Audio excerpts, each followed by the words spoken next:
बनती है ना।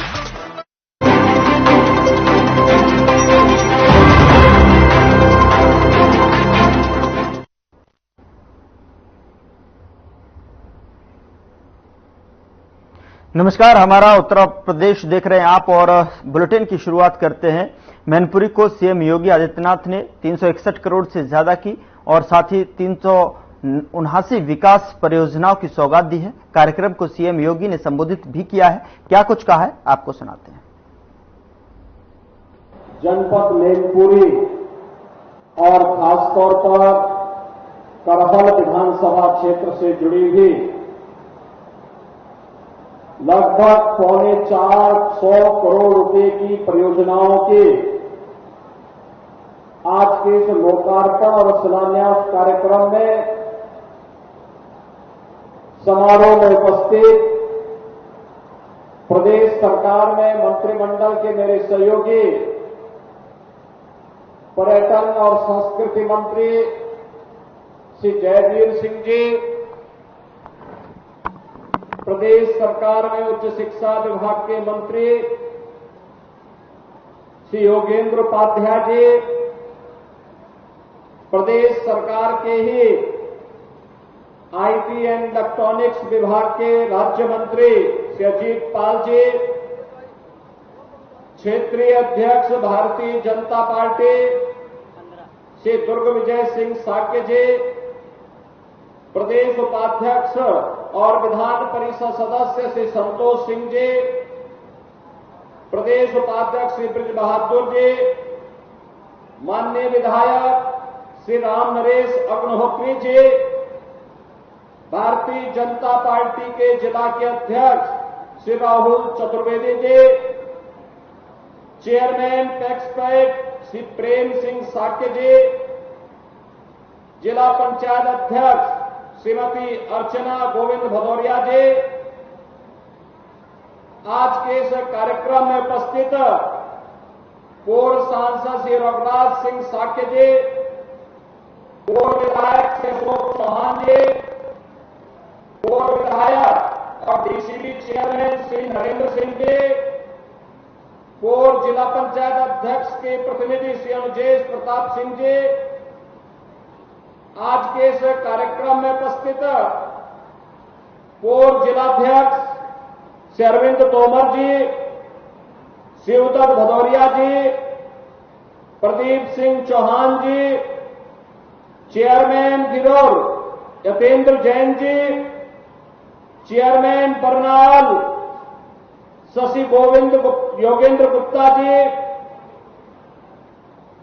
श्रीमती ममता राजपूत जी, श्री सत्यपाल यादव जी, आज के इस कार्यक्रम में उपस्थित मैनपुरी और खासतौर पर करहल विधानसभा क्षेत्र से जुड़े हुए मेरे सभी उपस्थित बहनों और भाइयों, एक साथ 450 करोड़ रुपए की परियोजना के लिए मैं आप सबको हृदय से बधाई देते हुए आप सब विकास की नित नई ऊंचाइयों को छुएं, इसकी कामना के साथ आज ये मंच आपके बीच में यहां पर उपस्थित हुआ है। बहनों और भाइयों, मैं सबसे पहले अभिनंदन करता हूं आपका कि मैं लगभग 2 घंटे लेट में यहां पे आया, क्योंकि लखनऊ में मुझे सशस्त्र सेनाओं के एक कार्यक्रम में पहले भाग लेना पड़ा और फिर इसके उपरांत भारतीय जनता पार्टी के राष्ट्रीय सदस्यता अभियान के कार्यक्रम में भी मुझे जाने का अवसर प्राप्त हुआ। इन दोनों कार्यक्रमों में कुछ देर होने के कारण मुझे यहां आने में भी लेट हुआ, लेकिन उस सब के बावजूद आप जिस धैर्य के साथ, जिस उत्साह के साथ आज इस समारोह में हैं, मैं इसके लिए हृदय से आपका अभिनंदन करता हूं, आप सबका हृदय से स्वागत करता हूं। बहनों और भाइयों, आज यहां पर करहल की जो अनेक विकास की योजनाओं को आज यहां पर प्रस्तुत किया गया है, उसमें यहां की सड़क की परियोजनाएं हैं, यहां पर करहल में एक हम लोग ग्राम पंचायत एलादपुर में एक मिनी स्टेडियम भी देने जा रहे हैं, ग्रामीण स्टेडियम का निर्माण भी करने जा रहे हैं। और एक प्रदेश के अंदर यहां करहल विधानसभा क्षेत्र में हम लोग फायर टेंडर, कहीं आग लगती है तो उसके लिए, आग को बुझाने के लिए, नियंत्रण करने के लिए एक फायर टेंडर की स्थापना के कार्य का भी आज शिलान्यास किया जा रहा है। विकास के जितनी भी परियोजनाएं हैं जिनका लोकार्पण हो रहा है या जिनका शिलान्यास किया जा रहा है, इन सभी योजनाओं के लिए मैं मैनपुरी जनपद और खासतौर पर करहल विधानसभा क्षेत्र के आप सभी मतदाताओं को, यहां के नागरिकों को हृदय से बधाई देता हूं, अपनी शुभकामनाएं देता हूं। बहनों और भाइयों, आपने अभी देखा होगा मंच पर मुझे अनेक नौजवानों को टैबलेट और स्मार्टफोन देने का अवसर प्राप्त हुआ। इसके साथ ही आपने देखा होगा आधी आबादी का नेतृत्व करने वाली महिला स्वयंसेवी समूह को भी सरकार के द्वारा प्रदान किए जाने वाले सहयोग के चेक की डमी कॉपी उन्हें प्रदान करने का मुझे अवसर प्राप्त हुआ। आपने देखा होगा गरीबों को प्रधानमंत्री आवास और मुख्यमंत्री आवास की चाबी सौंपने का एक अवसर मुझे प्राप्त हुआ। और एक सप्ताह पहले यही मंच और हमारे डिप्टी सीएम श्री ब्रजेश पाठक जी भी यहां आए थे और करहल में रोजगार मेला, टैबलेट वितरण, ऋण वितरण के एक बड़े कार्यक्रम को उन्होंने उद्घाटन किया था। हजारों नौजवानों को रोजगार मिला था, हजारों नौजवानों को उद्यम लगाने के लिए ऋण दिया गया था और हजारों नौजवानों को। उधर सशस्त्र सैन्य समारोह के उद्घाटन कार्यक्रम का आयोजन किया गया, जिसमें सीएम योगी आदित्यनाथ ने भी शिरकत की। इस मौके पर सीएम योगी ने क्या कुछ कहा, आपको सुनाते हैं। भारतीय सशस्त्र बलों के इस शानदार आयोजन सशस्त्र सैन्य समारोह के आज के इस शुभारंभ कार्यक्रम में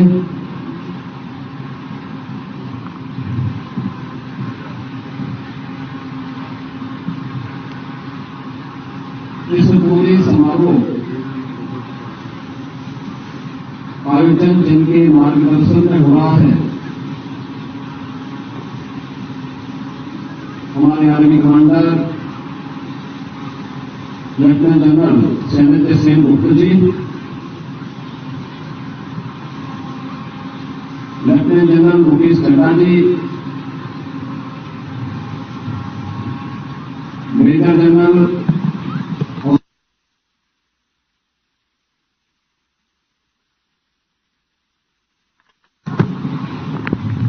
मनोज कुमार सिंह जी, हमारे सशस्त्र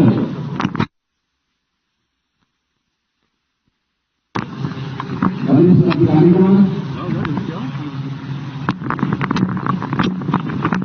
तीनों सेनाओं के हमारे सभी बहादुर जवान, उनके परिवार के सदस्यगण और इस सैन्य समारोह के शुभारंभ के अवसर पर उपस्थित सभी बहनों और भाइयों,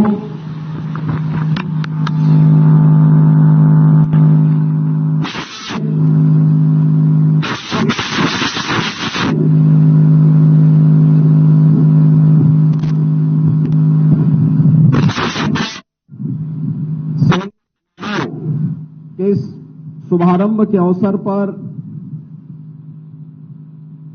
इस भव्य शो को देखने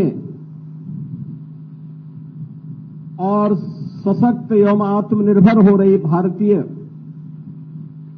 सशस्त्र बलों के इस प्रदर्शन से अत्यंत प्रसन्नता और गौरव की अनुभूति हुई है।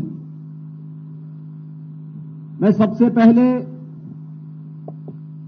इस समारोह में मुझे आमंत्रित करने के लिए माननीय रक्षा मंत्री जी का,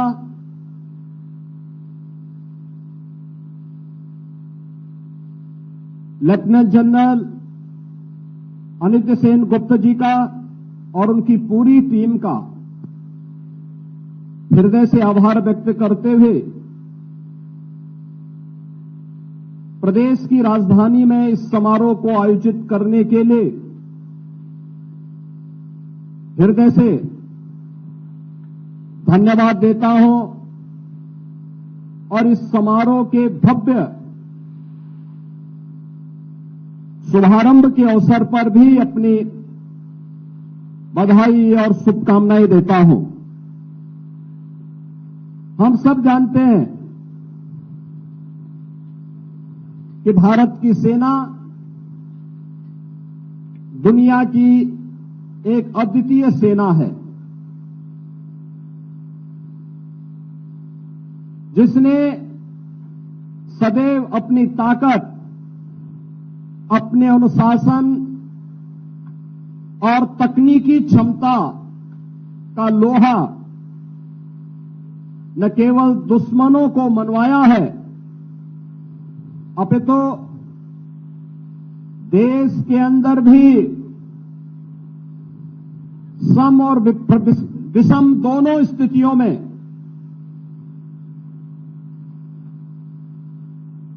एक सकारात्मक भूमिका के साथ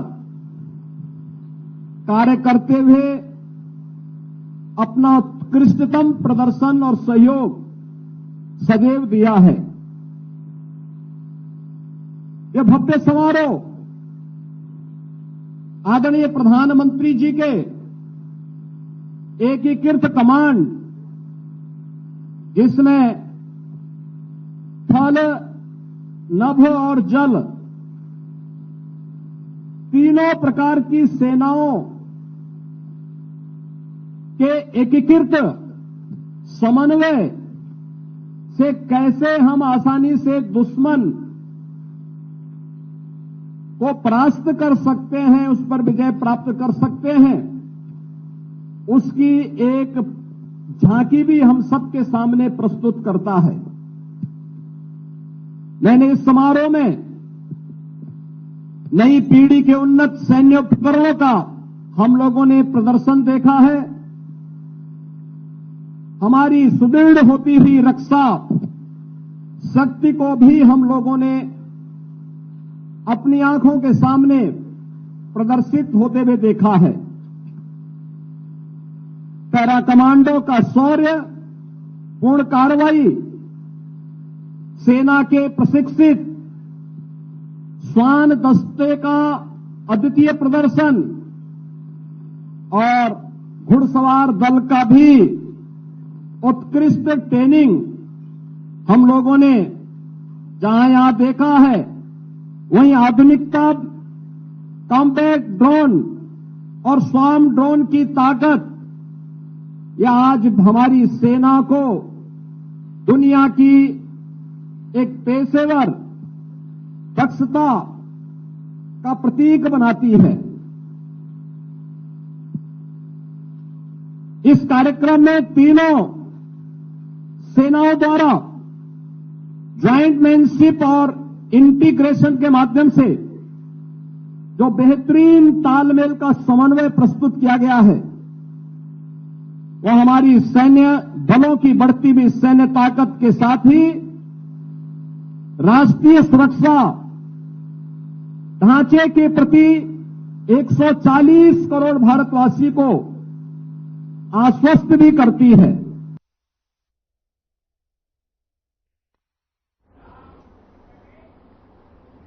अगली खबर का रुख करते हैं। प्रधानमंत्री नरेंद्र मोदी सुल्तान हाजी हसनल बोल्किया के निमंत्रण पर आधिकारिक यात्रा पर ब्रुनेई पहुंचे और ये किसी भारतीय प्रधानमंत्री की ब्रुनेई की पहली द्विपक्षीय यात्रा है।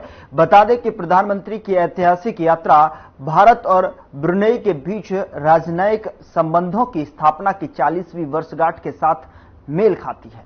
बंदरसेरी बेगवान पहुंचने पर प्रधानमंत्री का औपचारिक स्वागत किया गया और ब्रुनेई के प्रधानमंत्री कार्यालय में उनके रॉयल हाइनेस प्रिंस हाजी अल मुहतादी बिल्लाह क्राउन प्रिंस और वरिष्ठ मंत्री ने गर्मजोशी से उनका स्वागत किया। ब्रुनेई भारत की एक्ट ईस्ट नीति और इंडो पैसिफिक विजन में एक महत्वपूर्ण भागीदार है।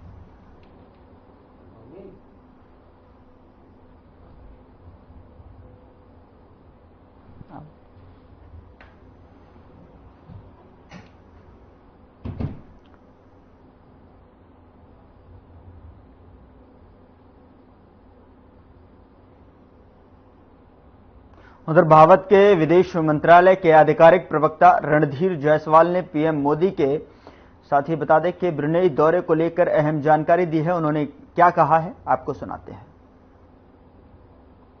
नमस्ते। The prime minister of India Shri Narendra Modi has arrived in Bandar Seri Begawan, the capital of Brunei. This historic visit is special for two reasons. One, this is the first bilateral visit by an Indian Prime Minister to this country.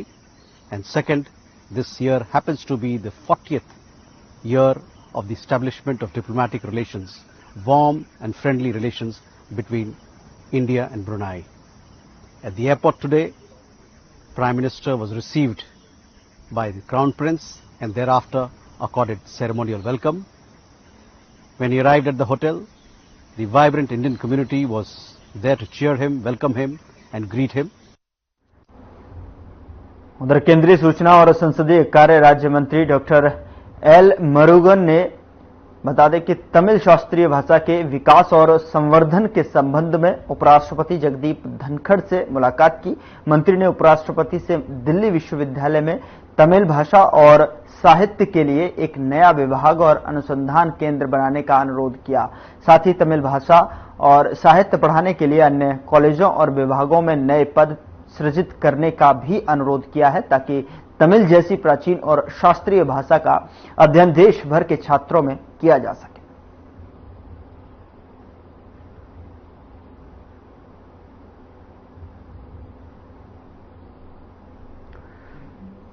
उधर केरला के पलक्काड़ में अखिल भारतीय समन्वय बैठक हुई, जिसके बाद press conference कर बैठक की जानकारी दी गई।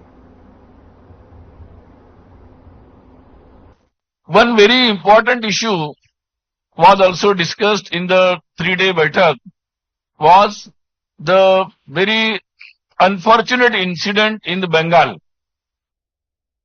The medical college incident where the atrocity on the woman, the medical practitioners, resident doctors incident, it was discussed in detail in this Baitak. And almost all organizations, they agitated, they participated in the movement for women's safety. And so, everybody is worried about it. They also narrated such incidents from different states. They narrated such incidents with under the gravity of those incidents. And of course, they discussed the reasoning why such incidents are increasing, why such incidents are happening. And of course, they discussed about the role of the government machinery, and our laws, our penal actions, procedures that were also discussed. And they find that there is a need for revisiting all this, so that we can have a proper procedure, fast track procedures, and we can deliver a justice to the victim. And of course, which will finally end up all such atrocities anywhere, either at the professional working place or at any place. So it's an alarming and very urgent issue. So it was the thought expressed by everyone in this Samanvay Baitak. And so it was concluded that the on the five front we have to take up the issue. One is legally how we can tackle this issue. Then second is how we can create a awareness among the society, because here society's role is important. With the legal action, society's role is also important. They should be aware. They should also watch so that they can stop such incidents to happen. Then the sanskara in the families, so that such type of notorious people, if in every family we can have such atmosphere and such sanskaras, so that our society will be nullified from such type of notorious persons. So that is also important. For that we have to go do so many things. Then our education, formal and informal, where we have to educate about the sensitivity of this issue. And of course the shiksha, the education, and then Atma Raksha, that is self-defense skills and activities. Such type of training is also required, large. From the school level, college level, at the working women, such type of activities are required. And of course, one more point is the content. The content which comes from all type of media, entertainment media, OTT platforms, TV media, all now digital, internet, all platforms. Such type of content is also creating havoc. Because in many such incidents we can see, because after watching such for long months or years, for long hours, after watching such contents, many incidents in many incidents we can observe that those persons who were involved in creating such havoc, they were watching such content for long hours. So that is also a big issue. And so on all such issues, then of course the arrangements, the proper arrangements at the working place, that is also important issue.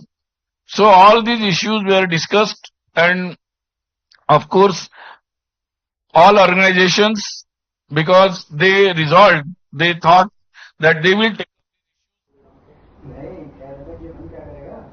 Bulletin में मेरे साथ इतना ही, पर अब वक्त हो चला है डॉक्टर राकेश गुप्ता के साथ हमारे खास कार्यक्रम प्लस माइनस का।